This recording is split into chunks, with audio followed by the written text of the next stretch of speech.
What's up, YouTube? Old Guy 379 coming at you here. Doing this video kind of in response to Dave over at Smart Trucking had a great video, and his stuff's always good. I really enjoy his content. Talking about how Australia has now determined, after all these years, that diesel fuel fumes, are bad for you.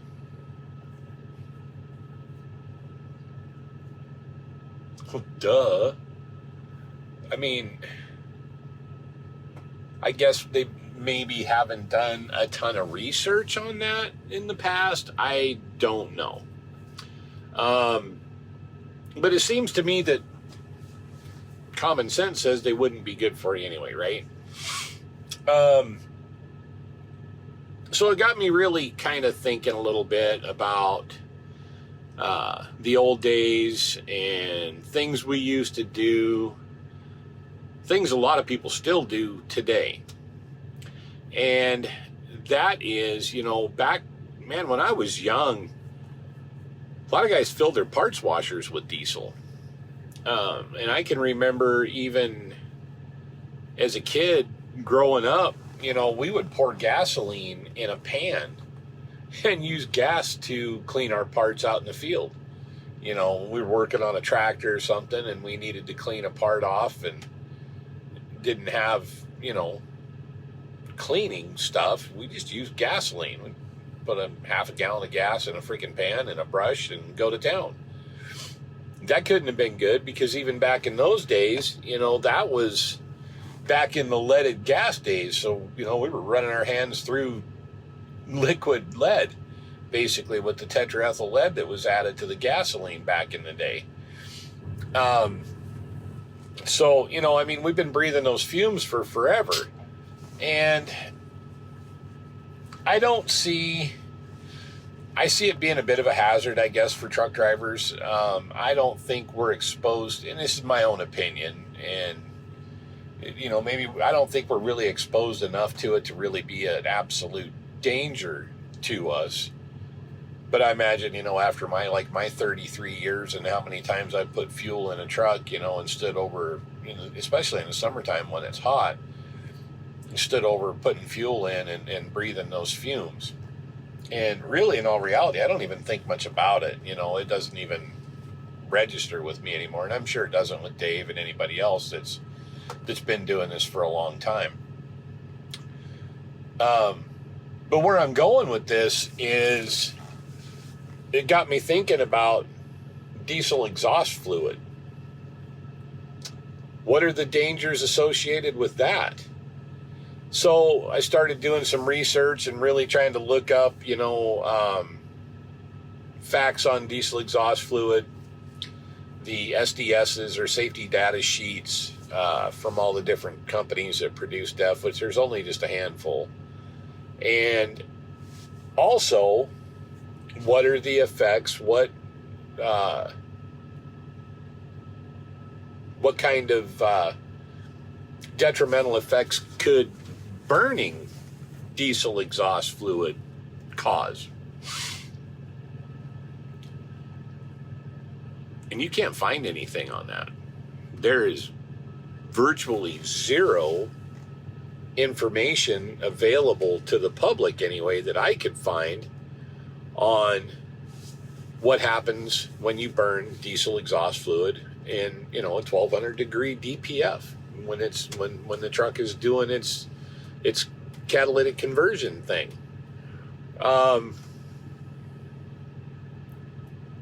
What does it do? What kind of chemicals, what kind of gases does it produce?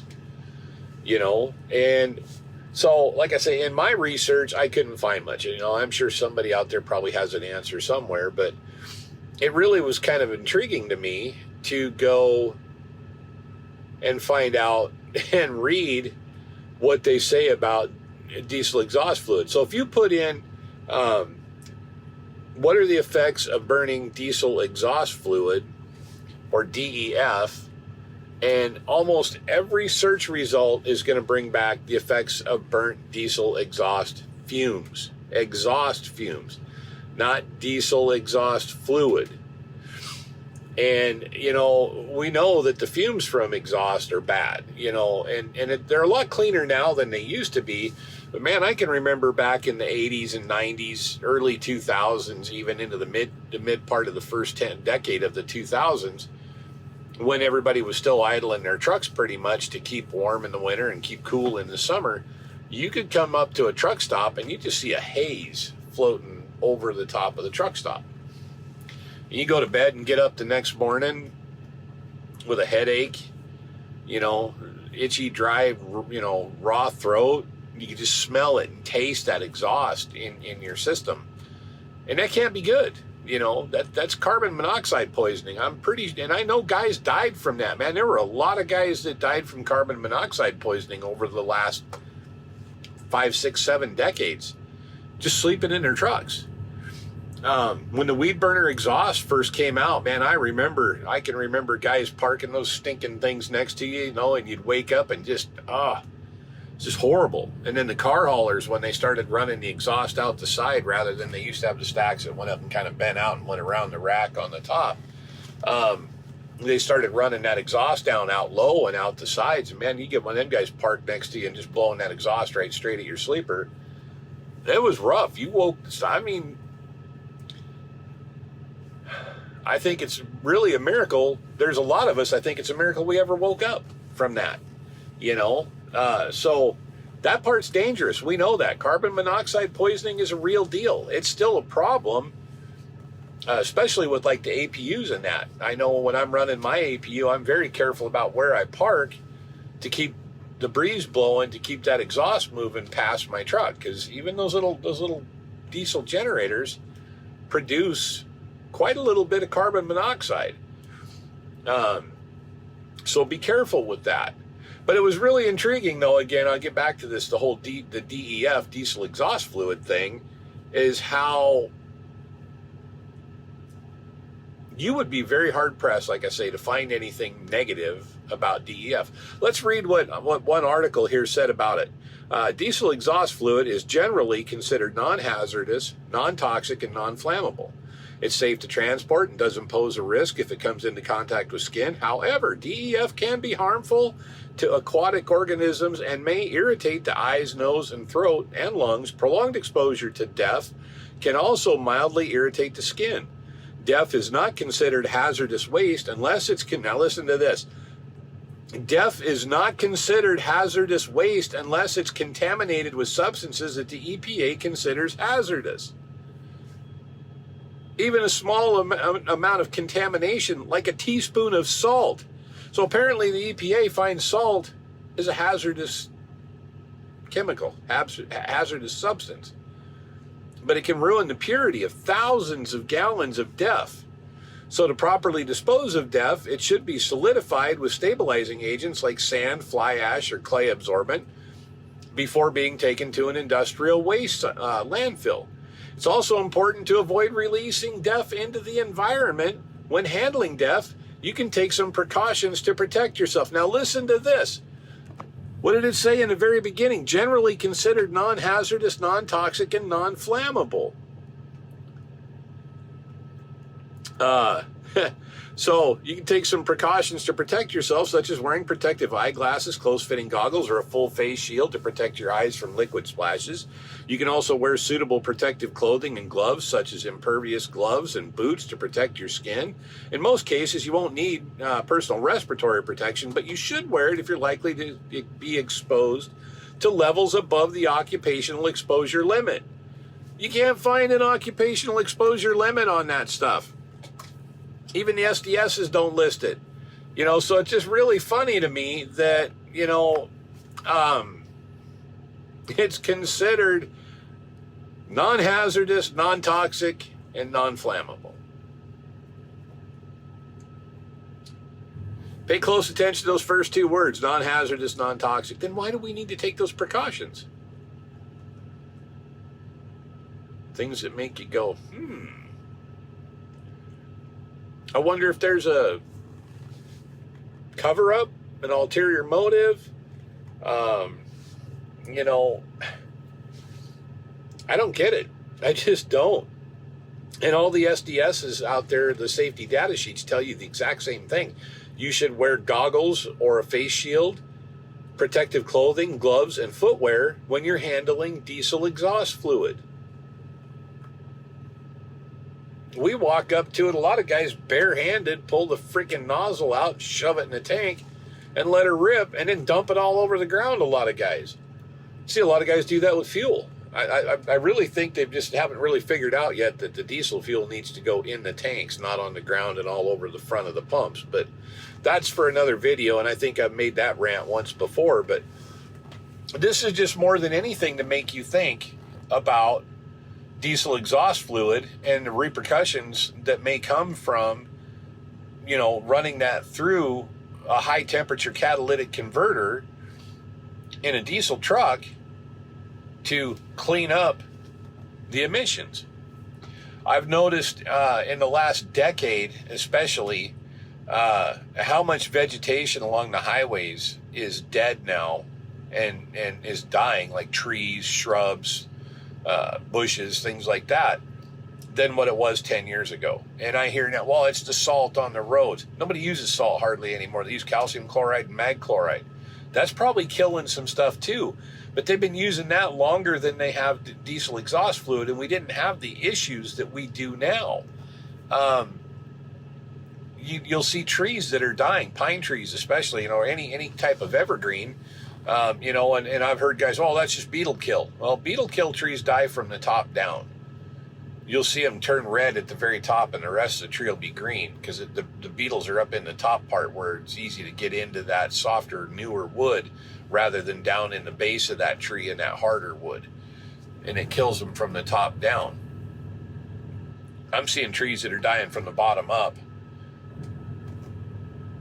and they're almost completely dead all the way to the top. You know, so what's the answer? You know, is that from diesel exhaust fluid? Is it from other chemicals that we're putting on the road or into our ecosystem? But you can't tell me that something is completely considered non-toxic, non-hazardous, and non-flammable, and then tell me in the same breath I need PPE, should be wearing PPE to handle it. We all know that diesel fuel, we should be wearing gloves when we put fuel in our trucks. I've always worn thick, heavy leather gloves. I know a lot of guys wear rubber gloves. I know a lot of guys don't wear any gloves. You know, they don't mind it. I don't do it. I don't mind the smell of diesel. It doesn't bother me. I just don't want it on my steering wheel or in my truck. So I wear gloves that stay in the side box. And if they get saturated, they get thrown away, and I get a new pair of gloves. You know, it's just the way it is. It's the way I've always done things. But we know we need to take some precautions with the fuel because we know that can be harmful to us in large amounts. And depending on how sensitive your system is, you may even have problems and succumb to issues with small amounts of exposure. So, again, like I say, diesel exhaust fluid. What's going to be the repercussions of this? Are we going to find out 25 years from now that we're going to need to have a class action lawsuit for an entire industry against Blue Def and whoever else is that makes that product? You know, it's just, it baffles me, you know. And then on top of that, let's just throw in the added expense of that in the operation of especially a Class 8 semi, you know, where you're running through about 25 gallons a week, roughly, on average. You know, I might sometimes run through 30. It just depends on how hard I'm running, how many miles I'm running. But on average, around 20 to 24 gallons a week in a 7-day period at $4 a gallon. That doesn't sound like that much, but add that up over the course of a year. It's $4,000 at the end of the year. Over $4,000. You know, so $80 a week times 52, it's $4,000. You know, I mean, over 4,000. That's all an added expense. Do we really need it? Is it really helping our environment, or is it just something that another solution to a problem that was an easy fix based through science, or chemistry, not science necessarily, but chemistry, that's supposed to make things better, but then we're going to find out it's not. Like back when they used to tell you the cigarettes were okay for you. They were actually good for you. They were a healthy alternative to breathing clean air. When radium was supposed to be healthy and good for you, and then people, started having parts of their face fall off and limbs fall off and things like that from drinking, basically just pure radiation water. And the poor gals that work painting those watch faces and compass faces for the military with that radium paint and losing, like whole parts of their face and, just their jaws falling off and stuff. I mean, man, it's good for you. No, it's not. It is not good for you. So that's just my thing, I'm just curious. What are we going to find out? What are your guys' opinions on that? I hate all this emission stuff. I'm not going to lie to you. I love the trucks. I think the trucks have come a long way, the trucks themselves. But I think there's a huge setback with all of this emission stuff and the problems that come along with it. We have another truck that's a twin to this one that's been having DPF issues, and it actually came out that it was a DPF differential pressure sensor, but it also needs injectors as part of a Cummins campaign. And yet, here's what the kicker is on that. This is where I get irritated now, especially with this new equipment. This Cummins campaign, and they want to do this with everybody's trucks, whether you're having problems or not. They want to replace the injectors. But here's the kicker. You're not getting brand new injectors. They're going to take your injectors out, leave your truck sit in the shop for 4 or 5 days, maybe a little longer, depending on how things flow, and then you get your injectors back. And if there's still an issue, then they pull those injectors out and then put a new set in, or a new set that's actually remanufactured. They're rebuilt. There's somebody else's rebuilt junk. It's just ridiculous where this industry has gone. And it feels like we have no control and there's no ground for us to stand on, no solid ground for us as owner operators and company owners to stand on to go, that's wrong. You're holding us hostage because of a policy, because there's a failure, yet you don't want to acknowledge it. And Cummins has been guilty of this before. All the manufacturers have, but Cummins has been guilty of this before with other issues. And, like cylinder head and camshaft issues, fuel pump issues when the X15 first came out. Fuel pump failures, man, they were having them left and right after they went from the ISX to the X15. There were massive problems with fuel pumps failing and then shooting all the little tiny pieces through the fuel system and plugging up injectors, blowing tips off of injectors, taking out pistons, taking out engines. And Cummins let it go for years before they finally acknowledged there was a problem that they needed to fix. And in the meantime, tens of thousands of owner-operators and companies are losing money while their trucks are sitting in the shop. So this is why old guys like me and, Dave over at Smart Trucking and a lot of us other older guys really miss the older equipment. It's not because we're just being sentimental and nostalgic. It's because in all reality, that equipment, especially that stretch from about 1988 to about 2002, 2001, was like the pinnacle of reliability, dependability, and efficiency of diesel engines in heavy trucks. Man, we just didn't have that many problems. And when we did have a problem, it got fixed. It was dealt with, and you moved on down the road. I never, in all the trucks I owned that had Cat engines in them, I never had an issue with Caterpillar standing behind their warranty and taking care of it like right away and just getting me back out on the road. I know some people that did. I think some of it may have been on the dealer level rather than the Cat corporate level, but I really never had an issue. Cummins, I think, while being a good product, I think they've always had some warranty issues. It seems to me like everybody I've known with Cummins over the years, Basically, the warranty is, about worth about as much as the paper that it's written on. It's not really, their warranty has so much fine print in it, it's not even funny. And so does Detroit now. PACCAR, there's another one, PACCAR has acknowledged they've got a lot of problems, but way after the fact, it's almost, and then they just use this COVID thing. Oh, well, it was COVID. It was COVID. Dude, this truck's 3 years past COVID. COVID was over. People were back to work doing their thing. So why are we having all these same issues? Or do we just have a lack of quality control? Do we have a lack of give a crap? What is it? That's my bitch right now. That's my complaint with the entire industry as a whole. We have manufacturers who don't care. We have trucking companies who keep hiring people that don't care about the job, the profession, the industry, nothing. It's nothing more to them than a paycheck. And when the paycheck ends, they'll leave after they completely destroy the industry. So, what say you? What are you guys' opinions? This kind of turned into a bitch session, and I'm sorry, but it's legitimate talking points. What are we going to find out about DEF later on? What are the implications of that? We're finding out now that the little tree air fresheners are actually kind of causing problems. Man, we've been breathing that crap for freaking 50, 60 years. I'm 56, man. I've loved them. I've loved them little tree air fresheners since I was a kid, man. And then we find out, well, those aren't really good for you either. They can cause respiratory issues and headaches and things like that. So who knows, man? Who knows? But all I can tell you guys, I appreciate each and every one of you. I appreciate your opinions.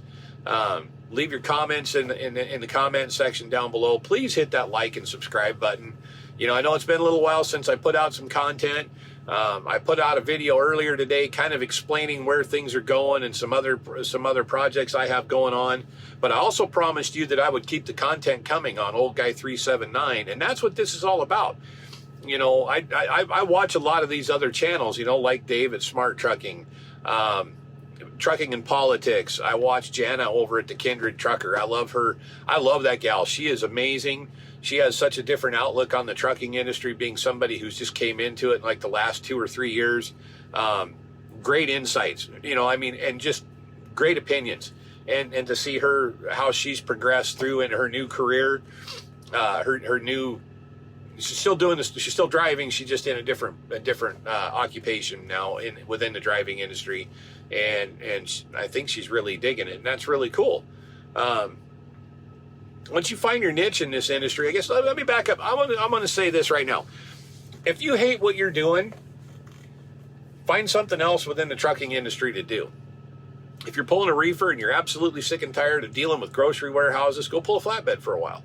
Go pull an RGN. Go pull a hopper. Pull a pneumatic. Learn something new. You might find what you really, really enjoy and love it. And then at that point, really, the amount of money you make doesn't really make that big of a difference. If you have a lot of fun doing what you're doing, granted, you got to make a living. I'm not saying go out there and work for free, or that I would even go out and work for free. I've been doing this way too long. There's no way I'm going to go out there and work for free. But it's more than just a paycheck to me. I love what I do. And go find what you like. Maybe your calling actually isn't being behind the wheel. Maybe it's turning wrenches on a truck. Maybe it's a service manager for a shop. Maybe it's maintenance manager for a fleet. Maybe safety manager. Maybe dispatcher. Maybe manager for a rental and leasing company like I was for 4 years, or running a fleet of trucks in a warehouse, operations manager type position. That could be for you. You're still within the trucking industry, and maybe that's what you'll love. But don't knock the trucking industry as a whole. The industry itself is great. I've grown up in this my entire life. I've been in and around the trucking industry, and it's served me well from the time I was just a baby all the way through till now. As many of you know, my dad drove for 54 years. He hauled livestock for over 40 of that. And, it's just the trucking industry as a whole has been great. So find what you love. And if you hate every bit of it, go find something else, man. Go be an airline pilot. Go flip burgers. Work at a library. I don't know. You know, find what you're really good at, find your passion, and go do it. That's what you need to do. And I think that's a real problem within the trucking industry is guys have been sucked into this, being sold a lie on what it really is. This is it's not an easy job. We've talked about this. It's not an easy job. It's not hard like, you know, swinging a pick, digging a ditch. But it does take stamina. It does take mental acuity. You do have to have some skills, regardless of what some people out there are going to argue with me over this. This is a skilled profession. I don't care what you say. Funny little story about that, actually. I was in Oklahoma, just outside of Tulsa, earlier this last week. And standing in line to pay for my fuel, and I was talking to this guy in front of me. He's another old Marine. And this guy comes in and he goes, "You drive truck?" And we both looked at him. Said, "Yeah." He goes, "Your job's easy." I go, "Really?" And he goes, "Yeah, you guys are a bunch of freaking babies. You don't even know what hard work is." He said, I could do your job any day of the week. And I pulled my keys out of my pocket and I said, "Here you go." And he goes, "What's this?" I said, "That's the key to my truck." I said, "I'll meet you out there. Get behind the wheel. I'll let you run. I'll let you do what I do on a daily basis. Then you can tell me how easy it is." "Well, you know, and all you do is sit behind the steering wheel and drive. You know, I could do that." And I said, "Yeah, in your F-150. You really think you could pilot my 90-foot freaking truck around town at 80,000 pounds without running everything over and, you know, back into these places that we go into, figure out all the delivery appointments, setting your schedules, trying to keep on track, keep everything working the way it's supposed to do, and you really think it's that easy?" You know, and then he kind of shut up and walked on, you know, while he was mumbling, and then he went back in the line, a few guys behind us. "Well, your guy's freaking job, it's even, you know, that guy up there, he's just an a-hole, and I don't think your guy's job's all," and he wasn't making any friends. He was just being a jerk all the way around. But that's the perception people have, is that our job is super easy. Well, you just drive, you know, I mean. But then you talk to people and they're like, "Oh, I couldn't drive like that. There's just no way I could do 500 miles in a day." And I'm like, "Man, I wish 500 miles in a day. That'd be great." What would that be like? Anyway, guys, I appreciate you again, man, so much. Thank you for just keeping this channel going. I need more subscribers, though. We got to get more out there. We need more. I'm still sitting at like 1,800. You know, let's get this up to like 2,500, if you would, please, man. Share these videos. Hit the like and subscribe button. That helps put more of them out there. And again, be safe out there, guys. Take it easy. Don't let the world get you down. Ignore what they say. It doesn't matter. If you love what you're doing, who cares what they say? And keep the shiny side up and the greasy side down. Catch you on the flip side. See ya.